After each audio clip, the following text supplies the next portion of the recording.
Well, I don't know what I did all these years. I did read. Hi there. Hi. How are you?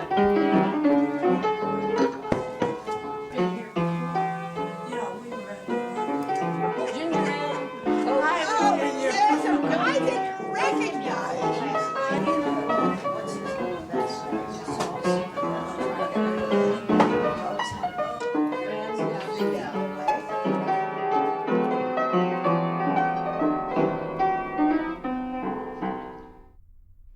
You want to start going around here? Adventures.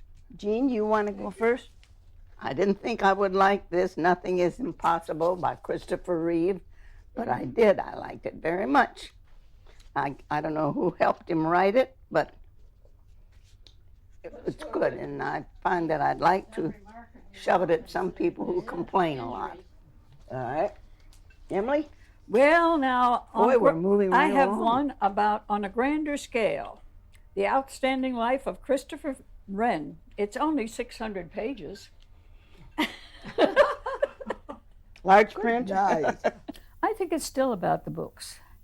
But along with it, you see, we have gone through everything together as a group. I will give a review on it if the rest of you won't read it. It says, born to the son of a well-to-do clergyman in 1632. We all have this kind of respect for good writing, respect for one another, and interest in one another. So I think it's something, one way or another, you're going to get it. Okay, sounds good. We mentioned Mark Saltzman's latest book, Lying Awake, and it's a story of a nun who joined the Carmelites, and she came to the cloister in hopes of seeking paradise. They are different personalities, and that's what makes it so interesting, because if we were all alike, we wouldn't have the give and take that we have. But paradise eluded her. Every time she had these visions of paradise, she had migraine headaches. Will the cure mean the end of her visions if her headaches disappear? So you have to read the book to find out. Well, let's have something cheerful. Virginia? Yes, let's Virginia, do. what do you have? Something cheerful. This is about another book club. Oh, well, fine. The Washington Post Book Club, it's called. And there aren't too many like her anymore, or like us, you could say. Maybe you know someone's mother or grandmother who might still put you in mind of the something prim and proper ladies who lunched in gloves and furs. Well, we never did that. Stalwartly from the Ladies Auxiliary. And ladies who never really had to do anything. Well, that's not us either. No.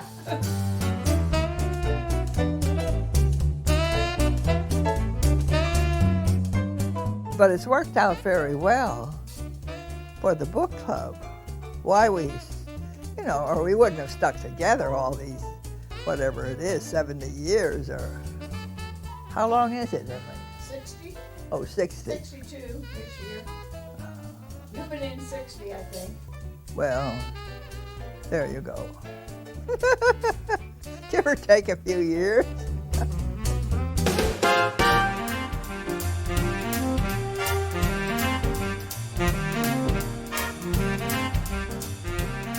We all moved to Washington to save the world. That was in 42.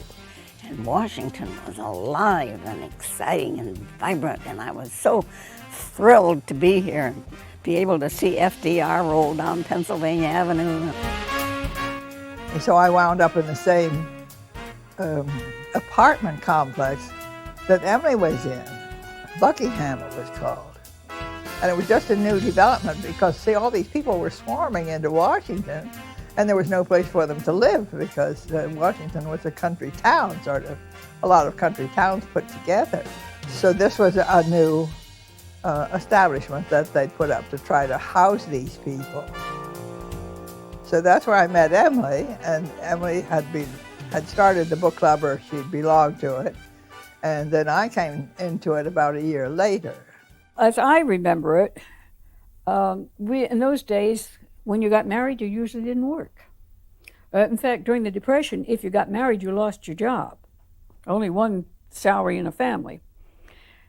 They fired a teacher who got married, or a social worker, or somebody else. Of course, there weren't too many other jobs for women in 65 years ago. And so I got married in October of '39, came to Washington, and then moved out to Virginia to an apartment in this development, Buckingham. I met various people, friends of my husband that he worked with, and Pixie Hupper and I were saying, oh, we're dying mentally on the vine. Our husbands are forging ahead. They're getting these promotions and jobs as the war came along. I had a baby in June of 41, so I was tied down with that, and Pixie was hoping to have one, and so on. So we said, well, we could at least read some books and keep up with what's going on in the world. And she had some friends, and I had some, and we asked them, and we started with a group of 8. We were roughly similarly situated. Our husbands were mainly in the government. They were mainly from the intern group that was moving up, and we turned out to like each other very much and became best friends. A friend of mine wrote from Washington. She said, I'm pregnant and I'm working for the War Department. And of course, I have to give up my job because a woman couldn't work if she was pregnant. And I'm wondering if my boss is coming out there, and I wonder if he could interview you because you might be interested. So he did come, did interview me, and I did get the job. So I moved to Washington and took this job in the Office of Secretary of War, and that group was so exciting because I was in the sort of recruiting department, and they were taking in a bunch of interns, all extremely well educated, who were going to do various jobs in the War Department, and I was to supervise them as they got settled and to bring them all in. Well, all these interns were such wonderful people. They became sort of the basis of this group. I knew one of the original people, and she lived in the same development that I lived in, Buckingham. And she said, Amy, you'll have to come to the book club. And this was in 1942. Evelyn Ludlow was a neighbor. Virginia Colony was a neighbor. And it was just a question of walking a block to either one of them. I didn't come until 44. And I brought Mary Gautier in, and I think Emily brought Carol in. So I had a dear friend who started the book club, one of them.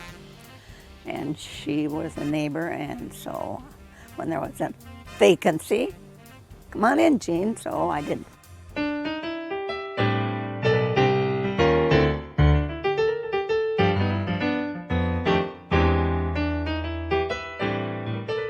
Various people would leave. The people who were in the State Department would leave, would stay away 6 or 8 years or something like that.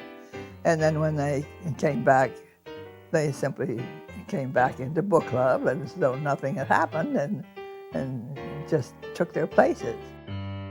When we first started, we tried to review the books we were reading, but we were passing them around and nobody had them all at the same time.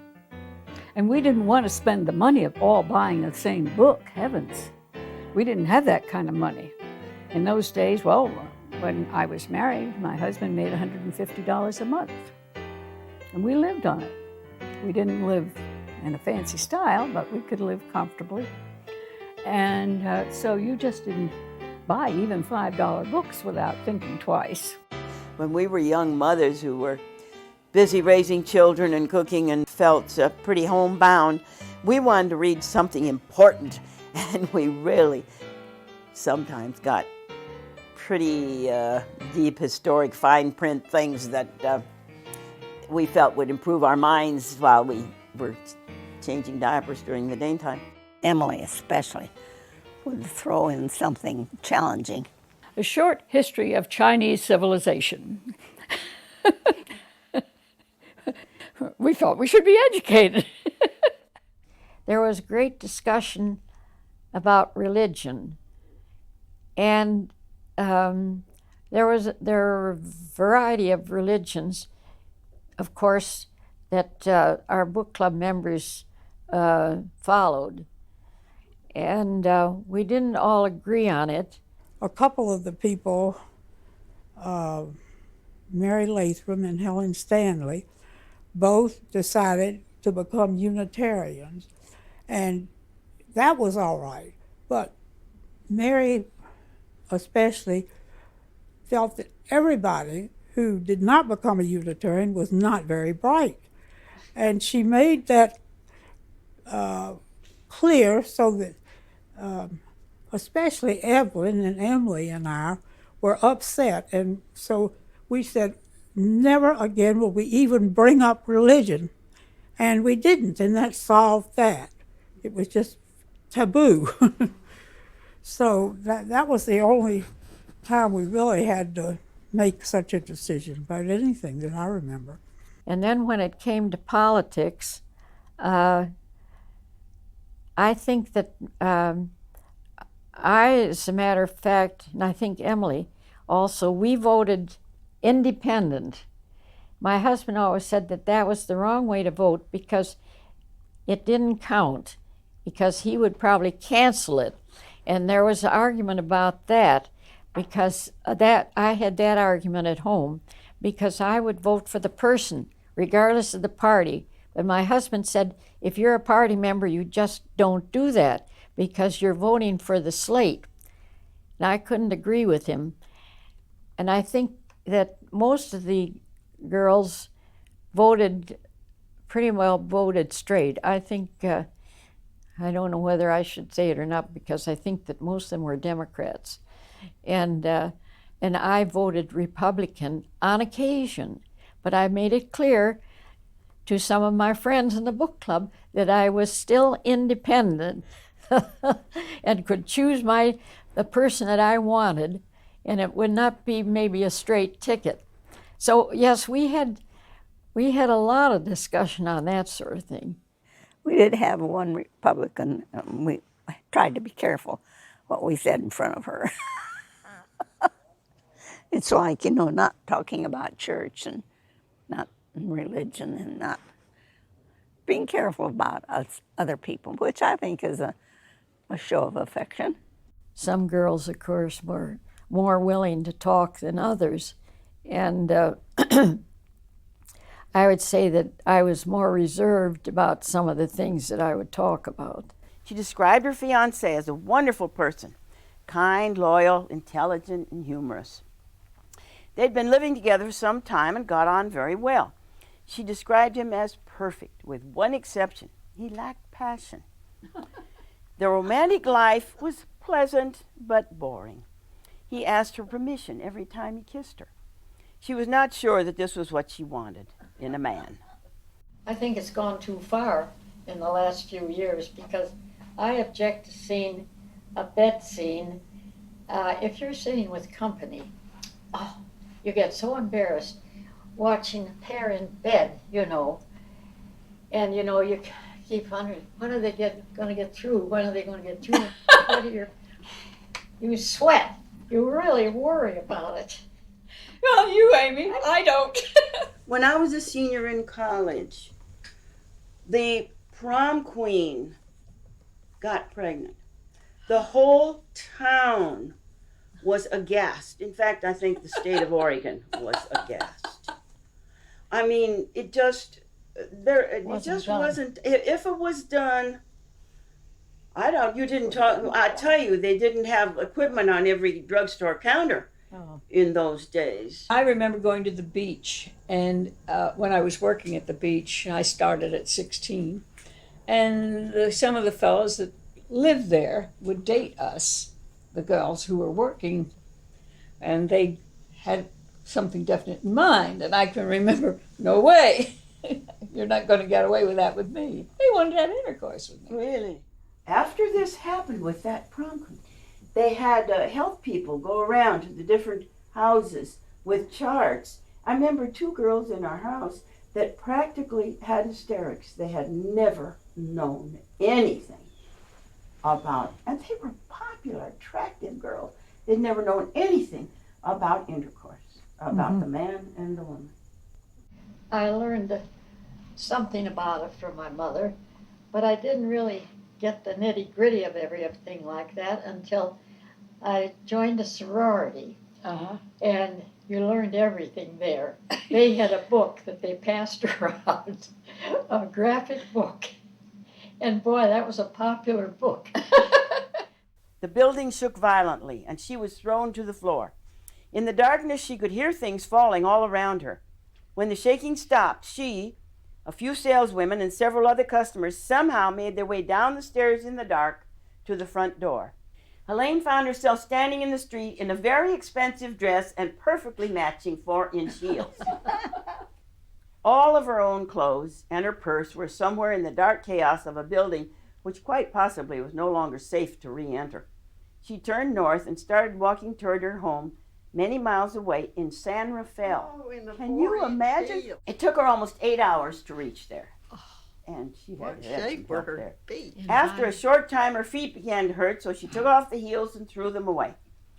As she walked on, her nylons tore and her feet began to bleed. She reached home sometime after midnight and knocked on her own front door. It was opened by her fiancé, who had never before seen her with her hair uncombed. Without a word, he took her into his arms, kicked the door closed, covered her dirty, tear-stained face with kisses, and made love to her right there on the floor. Way to go. We always had the same pattern. You bring your sandwich, and the hostess has to only serve a salad and dessert. As a kid, our desserts were usually applesauce and with cinnamon on top and Jell-O or chocolate pudding. But when the book club came, a really fancy dessert was made. And if there were any leftovers, and that was always a big if, then we got them the next day. Virginia Colony had as a dessert a fruit Jell-O dessert that was the best thing I had ever eaten. I thought fruit Jell-O, bleh. There were a lot of long-suffering husbands who had to exit the house and not be critical and not eat the dessert and all that stuff. The men just knew this was sacred territory and this is what they're going to do. And it really was, you don't miss the book club. I mean, we would plan vacations around the book club, you know, that it was, that just sort of instilled. It was not just, hey, if you can make it, fine. If not, we'll see you next month. It wasn't that way at all. Lives had to be scheduled around the book club. That's how it was. Most book clubs that I'm aware of, you meet, you talk about the book, somebody may do a little research on the author, that kind of thing. But this club, the program was sort of a separate entity that was very structured. And I can remember Mother spreading papers out on the dining room table and working, you know, for a long time on getting it just right. But I remember it was more work for about the first 40 years, I think, than it was for the last 20 years.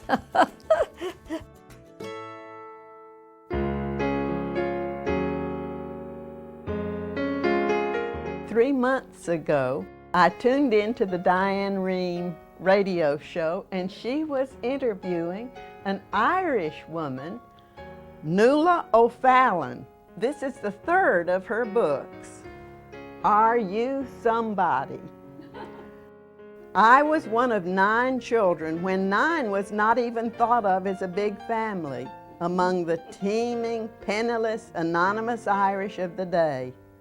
I was typical, a nobody who came of an unrecorded line of nobodies. They've known each other so long, it's like family. And this is where I'm, in a sense, an outsider, because I go simply because, you know, now there are not that many of them left that drive. Are you somebody? I'm not anybody in terms of the world, but then who decides what a somebody is? How is a somebody made? I've never done anything remarkable, neither have most people. I had the desire to give an account of my life. I sat down to write the introduction, and I summoned my pride. I turned it into a memoir.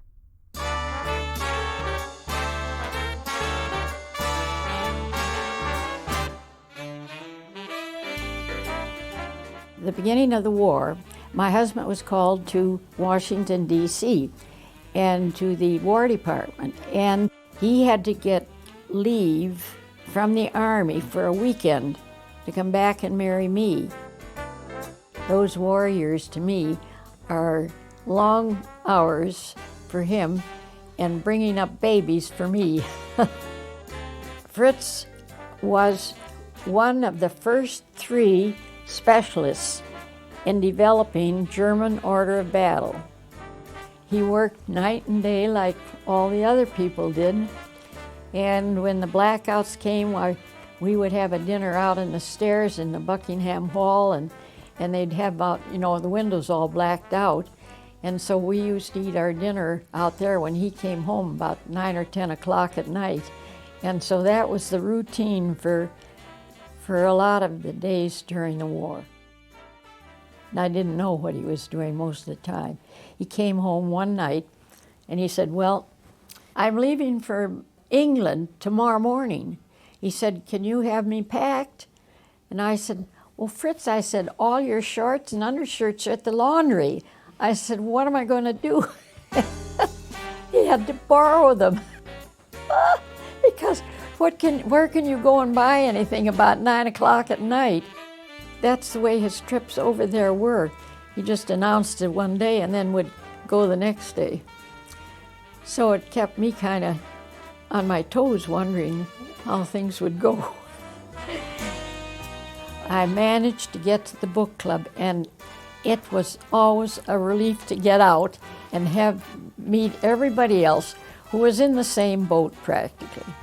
And I tell you, that was really, really a saving grace.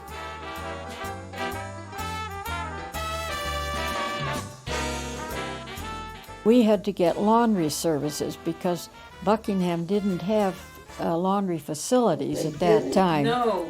So we had to get service because, of course, my husband had to have a fresh uniform shirt every day, and that sort of thing. So I called all of them, and nobody would take me. So then I decided we were at an arterial stop. So I sat out there for days and would stop the laundry cups. They had to stop anyway.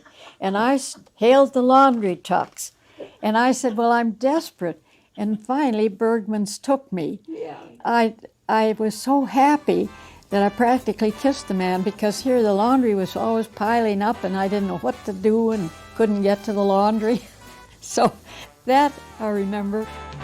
And she used to listen in the early days, as I did, to Don McNeil and the Breakfast Hour on the radio. I never saw you looking better. You listened to that while you were refereeing your kids' fights and ironing. Now the children, I brought them up with a whistle. I had an English whistle. I have it hanging right there. And I said, when you hear that whistle, when you're little, you've got to come home. And the neighbors all knew me, because when they heard my whistle, they said the kids would all come home, because not only did mine come home, but there'd be in a group, and then they all knew it was supper time or lunch time. So I had that whistle. I was known for that whistle, and I blew it 3 times good and loud. And if they didn't come, and they'd hear from me about it. And when my husband worked all during the war and was never home, why, the children and I always ate together. So there wasn't any of this lunching, and then picking up a donut and going off to play. We had marvelous opportunities to take our children to all the big events, and I took ours always to people that arrived at the National Airport. And so we saw Churchill a number of times, and then my children remembered seeing the King of Saud and his son. They were impressed by the the son who was a little boy, but they always sit in these, cars that are wide open, and he was waving to people. But that was different way back in the 50s and the 60s and the 70s. It was quite different. I would drive into the National Airport and park, and then we'd go where we could see them. You can't do that now. That's just impossible. I also taught my children how to drive, all three of them, in Arlington National Cemetery, because usually on a Sunday, because way back then in the 60s and 70s, there were no restrictions in the cemetery. So that was a good place. I'd make them go up a hill and stop in the middle and start. So in Sunday morning, after Sunday school, I usually went to the Arlington Cemetery and gave them a lesson. Amy was very scientifically inclined, interested in geology, things like that. I had this ready before we started on our trip. I kept the date, mileage beginning, when we arrived. For 15 years we camped, and it was always in a tent.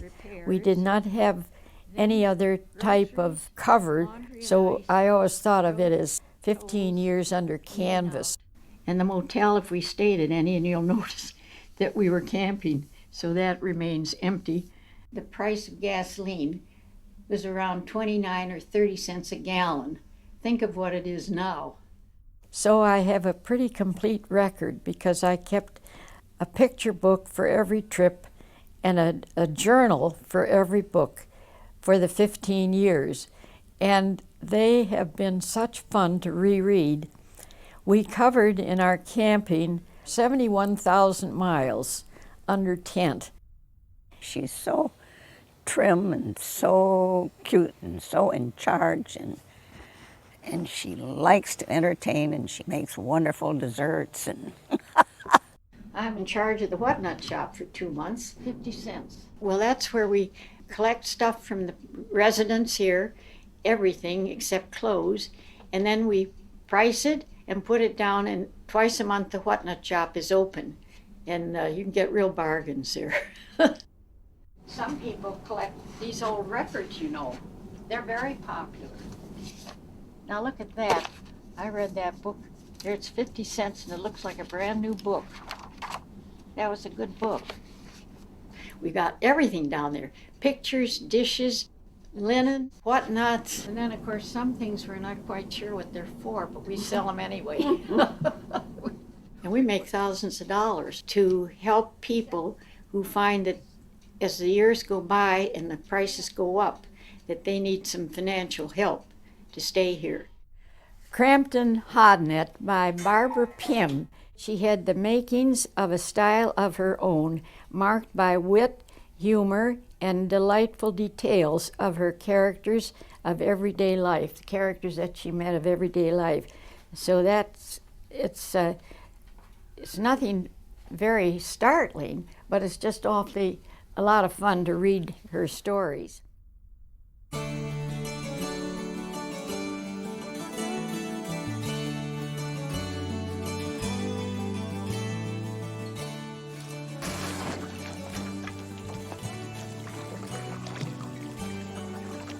My mother said that when I was a very small child, I was climbing on the grapevines that they had in back of our place. And a neighbor said, "How can you let her do it?" And she said, "How can I stop her?" So I guess I was always physically very active. They wouldn't buy me a bicycle. A girl wouldn't use it long enough. I was mad. But my mother did hold me up on my brother's bicycle till I learned to ride a bike. I'll say that. I think of her as spirited, courageous. Emily will say very firmly, "Well, I can drive." And she said, "But I can't be there because I'm going to be off at Cuba that week. So then we have to change our plans because we have to include Emily. It wouldn't be right without Emily." She's the one person I know that wouldn't surprise me because the world is her oyster, and she just is willing to do anything. Yep, the wind's going to blow me here. Lee, I was for experimenting with the world. No, I can tell you my first husband was not highly sexed, or we weren't compatible. It was once a month. My two boys were born on with. So I often wondered how many children I would have had. December 7th. I remember my daughter was 6 months old in 1941 when they made the declaration of war after we had been attacked in Hawaii. And I sat her up in a big chair like the one behind me. I said, "You listen to this, and I'll tell you about it when you're grown up. You have heard the declaration of war." So she sat there and listened.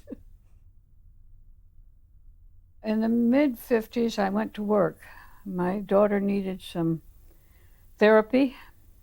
I tried to get her into the clinic. It was a couple of years wait till they'd take her. I said, "That won't do." She was by then in her teens, about 15.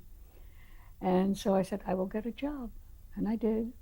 So I paid for her therapy that way. My youngest didn't like it much, but he survived. I don't think he suffered unduly from it. And then in the 60s, I went to Howard and got my master's degree.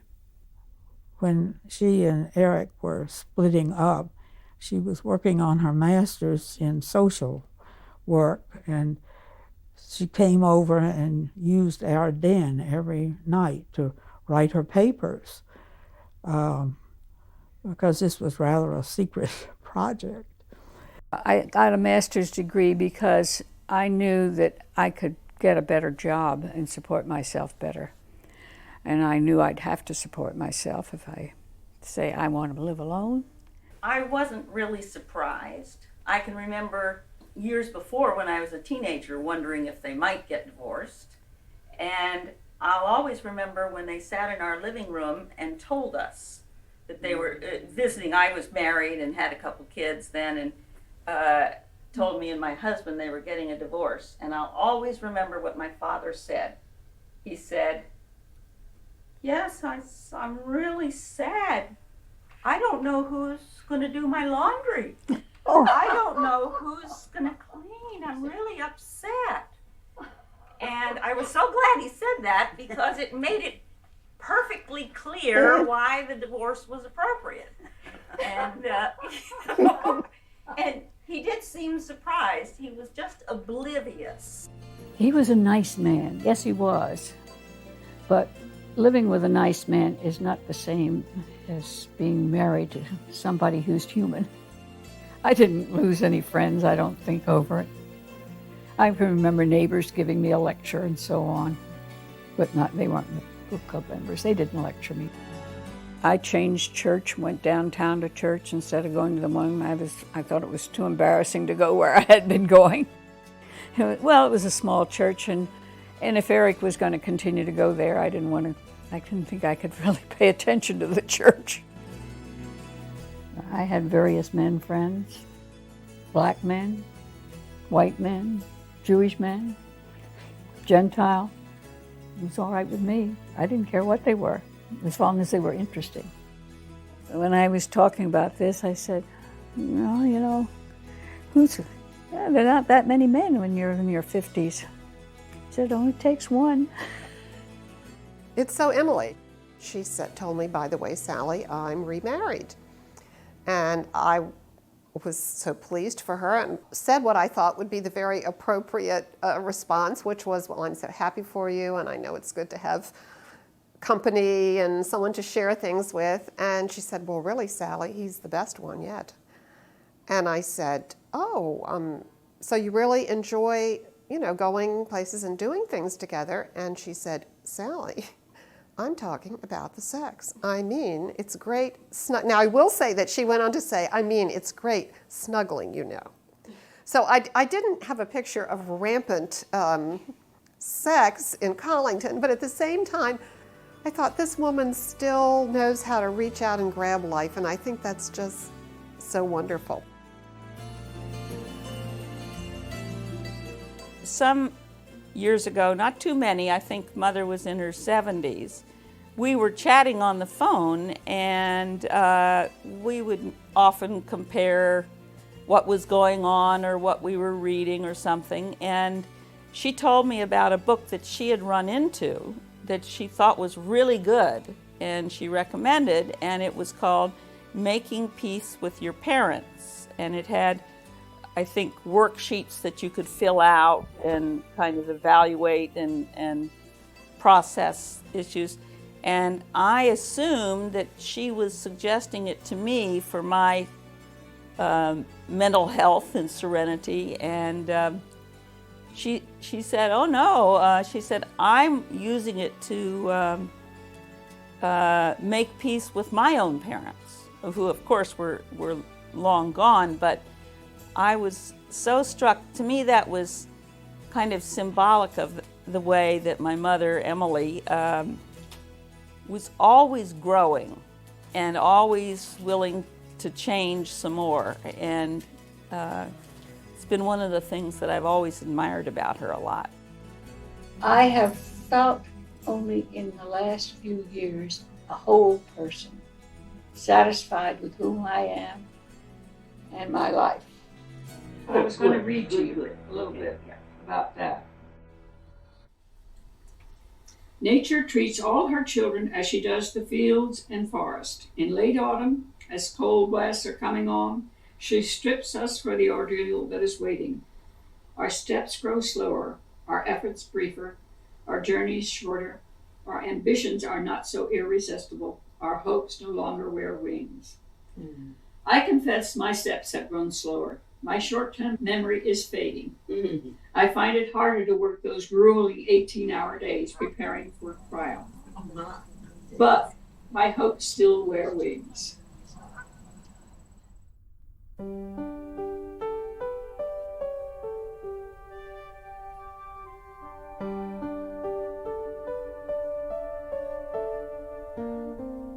It's nice to be so settled in a certain place. I feel like I ought to be one of these trees. It's a long way from South Dakota. That's what Tom Brokaw says in his book. It's a long way from home. And I'm so happy here in Virginia, although I loved having that childhood out on the prairies where you could see the sky forever. My father died when I was 10, which made it very hard for my mother. This was Depression days. But she was a teacher, taught me to read before I went to school. She didn't know what she started. And my mother died of cancer. So I had 2 younger brothers and a grandmother, and that was our family. I'm making this sound very piteous, but it wasn't. I came here to work for the FBI, and it was exciting to work in the Bureau. Although we were all terrified of J. Edgar. He'd walk down the hall. He deigned to go up in the elevator, maybe, but he was not beloved. But he ran a good ship. And so then Jean came and worked for the Bureau a little while and became an agent. And then we decided after 6 years we could get married. Mr. Jean and Lady Jean. Yeah, well, we had to identify ourselves somehow. I was a stay-at-home mom, and I wouldn't trade anything for those years. And I loved doing that stuff because it wasn't part of my childhood. My mother always had to work. Then when they were all in school, and I worked part-time and then full-time, and I've worked for the FBI and the Brookings Institution and the Fairfax County Schools, and I loved working. I can't say that I have ever encountered Jean when she wasn't on the ball. You have to agree that we are not one person. We are a conglomeration of people. We just need to have one guy in charge instead of just all taking turns driving the horses. She gets down in the dumps, and we don't like to see her get down in the dumps. Well, anyway, there I was in this group of well-traveled, well-educated ladies, and I felt, as I have often in my life, a little less than, and then I have to talk myself out of that eventually. She had difficulties with her husband's illness that I think were very hard for her, and she took care of that with such courage. And then he had this terrible breakdown. He was severely depressed, but he got over that more or less, and he had a job with the Air Force. He was a section head in charge of personnel investigations or something like that. But then he retired from the Air Force, and he just couldn't handle it. But when you're depressed, you know, you're not a whole person. You're not the person you were, or you think you are, or anyone else thinks you are. At one point in time during that business, I thought, this is too much. I can't stand it anymore. So I, with his okay, I went up to Pendle Hill, which is a Quaker study center outside of Philadelphia. There it was wonderful. I was Jean Walker, a woman, and I was no longer the mother, the wife, whatever. I just was myself, and I took some interesting courses in Hasidic Jewish studies and psychology and pottery, and I don't know how much you know about Quakers, but everybody has to get in and do their share of the work. So we did, and that was fun. I was surprised to know that young Quaker people, and quite a few of them were there, would drink wine. Nice, you know. So we all had work teams. I had a dishwashing crew with 2 other young college boys. So we had a good time. I'm very lucky. I was glad I went to the Quaker thing. You know, it broadens you up here instead of down here. So I did come back, and I was more or less straightened out, but I was at least on the path of really putting meat into those words, for better or for worse. And I think that's something a lot of young people could do before they toot off to see the lawyer. Through great good fortune, we, meaning his doctor and his wife, got him into a program out at NIH. And they determined his depression was due to a chemical imbalance. And that sort of took care of it. And then he had 6 years of real happy life. There's certain statements or certain things you hang on to, kind of like this question. What's the worst thing that can happen? And you have to think about that for a while before you can evaluate what you thought was so terrible. Or the other one is, who's talking when you're complaining, when you're feeling sorry for yourself? Be grateful for what you have and try to meet the challenge that lies ahead. He sprinkled the grave, and the water disappeared almost before it touched the dim, cold sand. It reminded him of something. He tried to remember what it was because he thought if he could remember, he might understand all this. He sprinkled more water as he shook the container until it was empty, and the water fell through the light from sundown, like August rain that fell while the sun was still shining, almost evaporating before it touched the wilted squash flowers.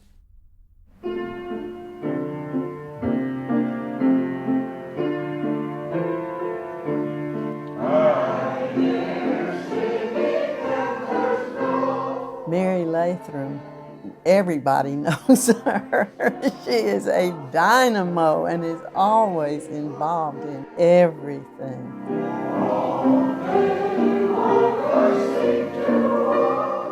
The next National Senior Olympics is 2 years from now, and that goes strictly by age groups, 80 to 85.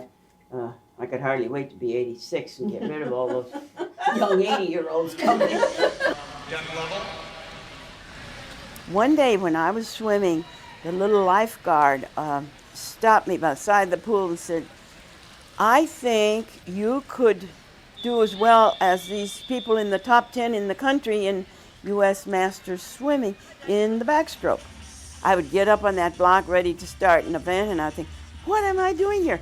I don't have to do this. My stomach sticks out. I look terrible in a bathing suit. And I learned a lot. I learned first, nobody gives a hoot what you look like up on that block. Nobody but you. I was from kind of a middle-class family in Portland. My father was a dentist, and my mother had been a school teacher. Wade's father died of TB when he was 36 years old, leaving 6 children, of whom Wade was the oldest. It was really a very difficult situation when he was young. I met him the week after I got to Washington. It took a while for us to get together. And in East Orange, New Jersey, on the bus one day, we ran into, who do you think?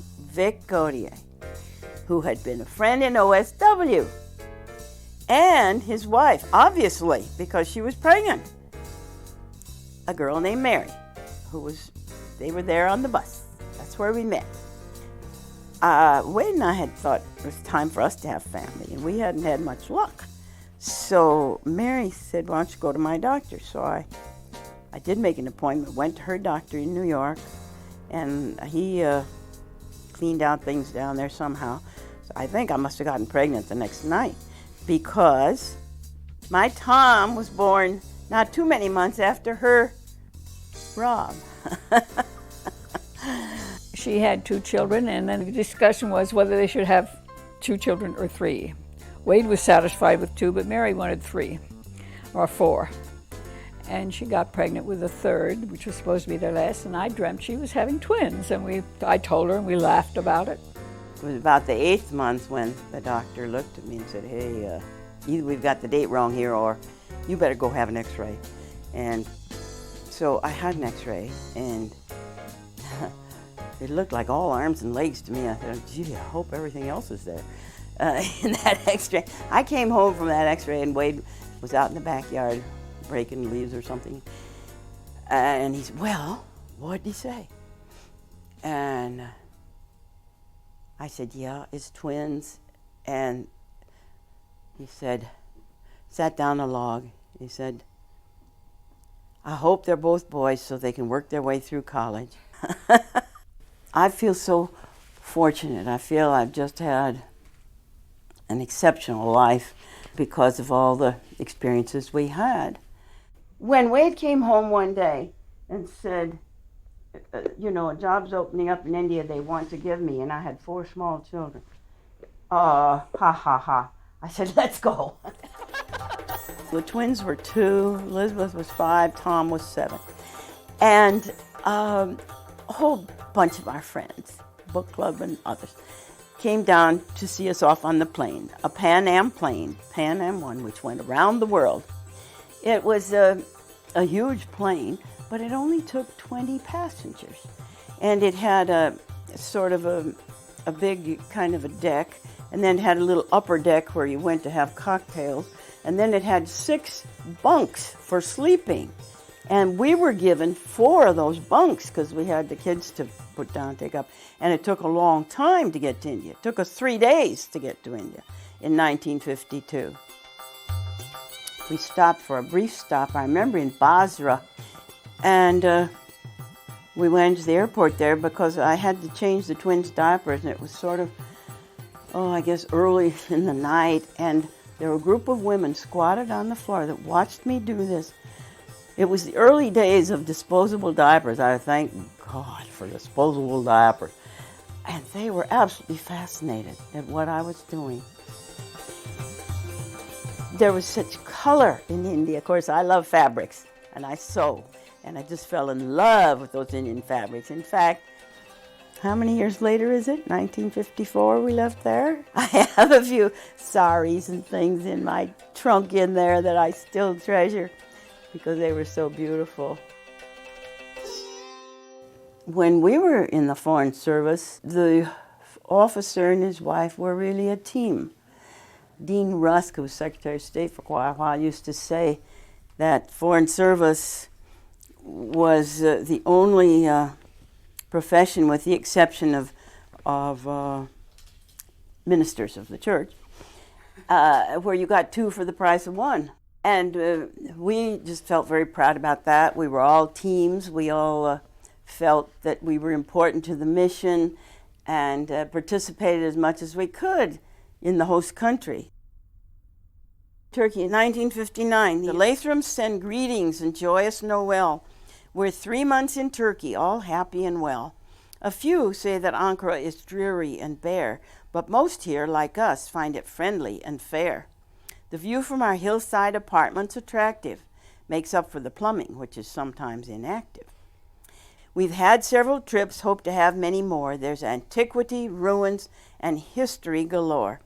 I enjoy every minute, behave with propriety, and sometimes help the Turkish American Women's Cultural Society. We send you our heartiest Happy New Year and wish you could all come to visit us here. We got home from Turkey 3 weeks before Kennedy was shot. Mrs. Kennedy begins the long hours of her public grief. It was such an overwhelming thing to come home to. Steve and Elizabeth and I were the ones who chose to go downtown for the parade where his body was taken to the church for the service.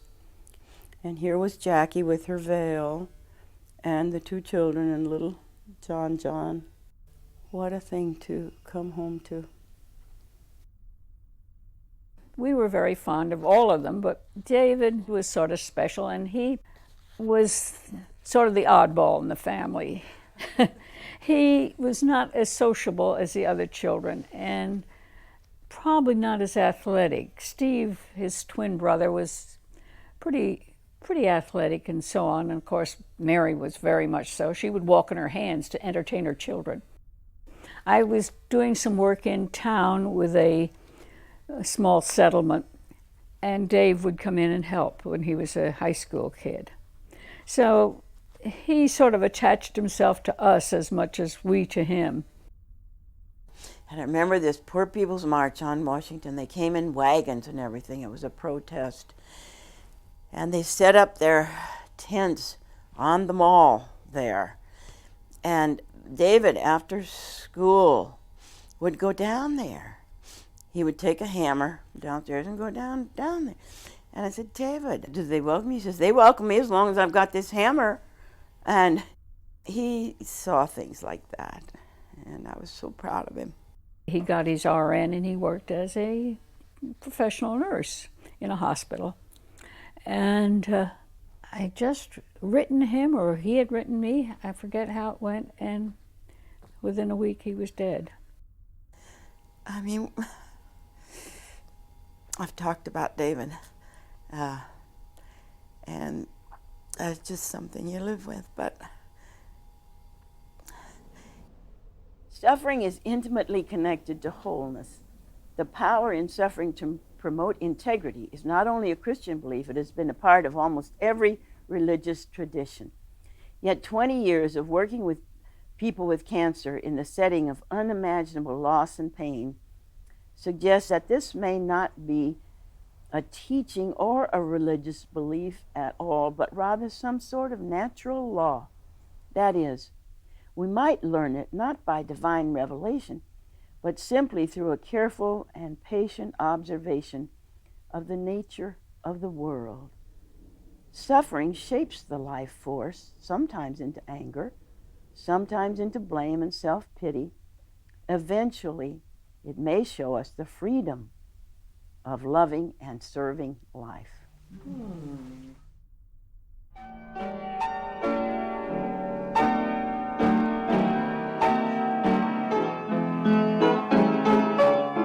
I grew up in a family of musicians.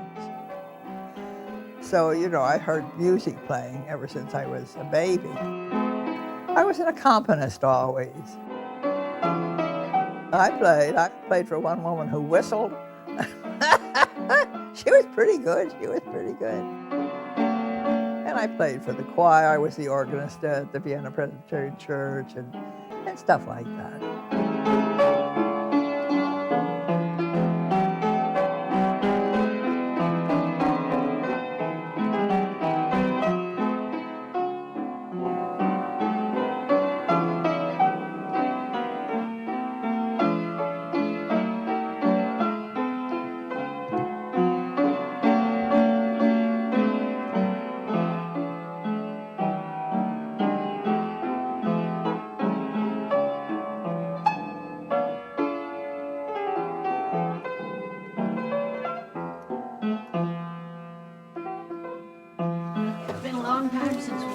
many books on the table. This book, on a grander scale, about Christopher Wren, was written up as being very readable. Forget it. It's most of you will not read it, I'm sure. It goes on and on and on, lots of detail and lots of quotes from Christopher and all his friends. And I've gotten about halfway through it, and I will do a review on it because I don't think most of you are going to read it, but you can welcome to try. Why don't we do this? Go around and say what book you've brought today. My book is the collective stories of Eudora Welty, who passed away this year in the age of 90-something. And they had a little interview or something of her on the news hour. And just by chance, my sister Mary had Eudora Welty reading 4 or 5 of her stories, so I've included that in the. That is lovely. Have you got a name on the tape? Yep. Good idea. So Amy, what is I have Penelope Lively, A House Unlocked, and it's a different kind of story, but I found it very interesting. Where is that? Yes, this is right over here. Yes, it's beautifully written. It's not a there it is. It's not a novel, but it's more or less about her life. Did you get it? I read it. I didn't like it. You didn't like it. Well, I did. Pass that by. I don't know why. Well, I liked it. I look forward to it every time. I just hate to miss it, and I look forward to being with the people that remain, because we've always got something to talk about.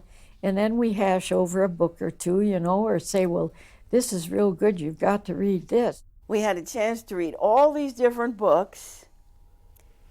We had a bonus chance to learn about another important book that someone thought they felt they really wanted to share with these dear friends in book club. So we really had a kind of a rich literary heritage throughout the years. It's more the author than the title of their books. Barbara Kingsolver writes good fiction with a little meat to the bones. Agee's Death in the Family, which always has impressed me so and touched me where I lived. The death of a father and the little kid's reaction to it. Now, Zane Grey, we even have a Zane Grey in the book club, had one recently, and it was Riders of the Purple Sage, I guess. But anyway, he was an old favorite. You can always count on a good Western from Zane Grey. The book that made the most impression on me was Rachel Carson's Silent Spring. It was the first of the important books that called attention to what we were doing to the environment. And so it really became a classic and had a great influence on the whole environmental movement. Many times, a second or third book written by an author we all like never comes up to the first novel that we've read. That was like Amy Tam. We thought we loved her first novel, but as the second or third one might not be quite as good. So we'd keep reading them anyway, because we'd hope that they'd have another book on the market. Well, Mary Gautier took umbrage at some book that was mentioned, something about my mother, myself. Remember that? Her daughter had given it to her, and she brought it to book club, and I don't know whether she had read it all or not, but she sort of flung it on the coffee table and says, I don't want this in my house. So I picked it up right away to read, and then would pass it around. And I thought, oh, shoot, this isn't so bad, The one we all agreed on was Penelope Fitzgerald, and hers was the Blue Flower. There was no question about that. Everybody hated it. And yet that won prizes. So we wondered if we were all off the beam when we didn't like it at all, and that it won some prizes. As the book club got older, the books became quite a bit lighter. And of course, by this time, we've been in this so long that maybe I am finding for myself that when I go to the library or want to get something to read, I'll say, yeah, that was a good book. And I'll pick that up and read it again, like Wallace Stegner's Angle of Repose. Things like that, that when you read the second time with a few more years inside you, you have an altogether different appreciation or understanding of what the author is saying.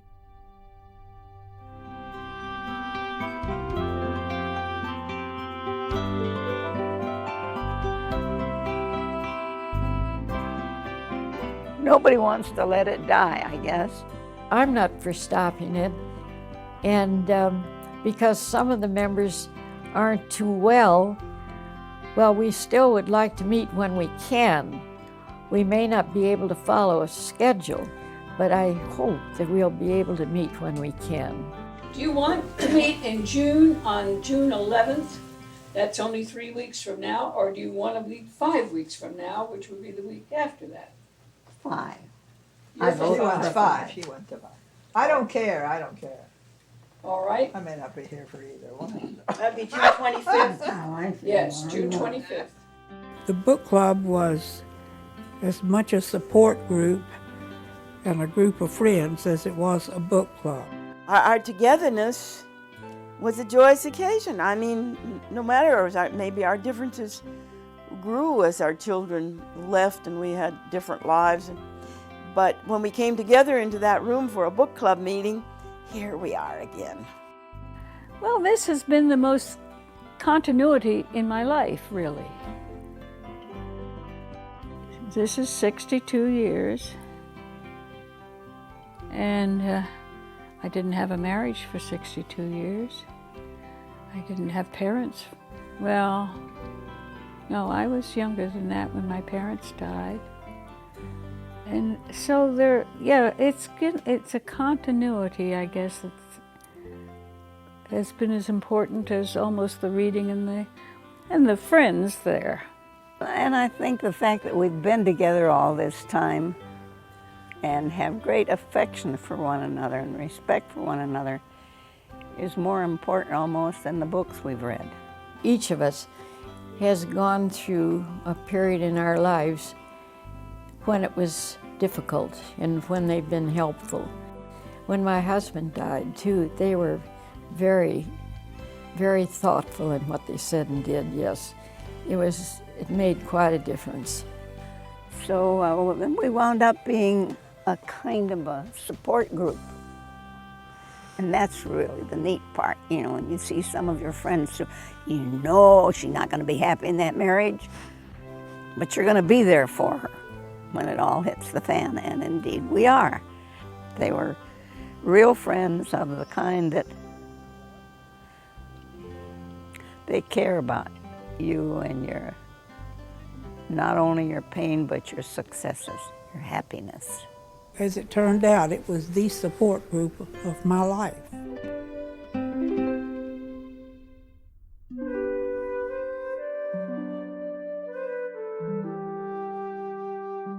Forgive them, I heard myself saying to myself, the same way you forgive yourself for the same reasons you forgive yourself.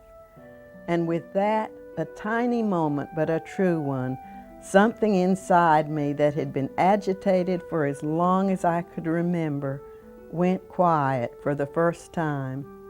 I didn't feel lightened as people in novels do, but I thought, why didn't I see that before, that they were only ordinary too?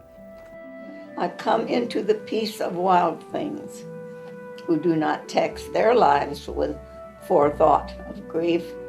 I come into the presence of still water, and I feel above me the day-blind stars waiting with their light. For a time, I rest in the grace of the world and am free. Now that's almost religious, I think. But it ends here. My daughter will never know the war as a personal history or trauma. For her, the war will be ancient history and family lore, but not an open wound. Now that I see that, in many ways, my mother is the hero of this story. It was Hitler's sick dream that no Jewish girl would ever walk the earth again. But that dream is dead. Hitler is dead. Here's my mother. She's living evidence of his failure. She's entered her 8th decade. She has a family and grandchildren. She lived and triumphed. I looked at my beloved grandfather, shocked, seeing for the first time that he was old. Perhaps he would not be with me to share my questions for all of my life. Perhaps someday he would die, and I would be alone with them. I burst into tears, overwhelmed. Manischewitz has bottled wine in the same square bottle for more than 70 years. Many things come close to me whenever I pass a bottle in the supermarket. Perhaps wisdom is simply a matter of waiting and healing a question of time. And anything good you've ever been given is yours forever. Yeah, I thought that was a great last line.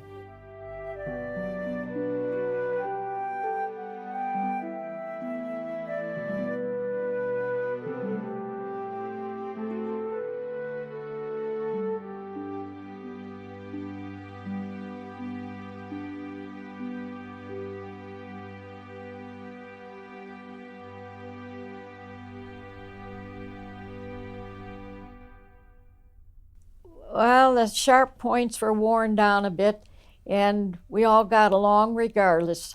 I liked them just as well as not. If they didn't agree with me, that didn't affect my feeling because they were my friends.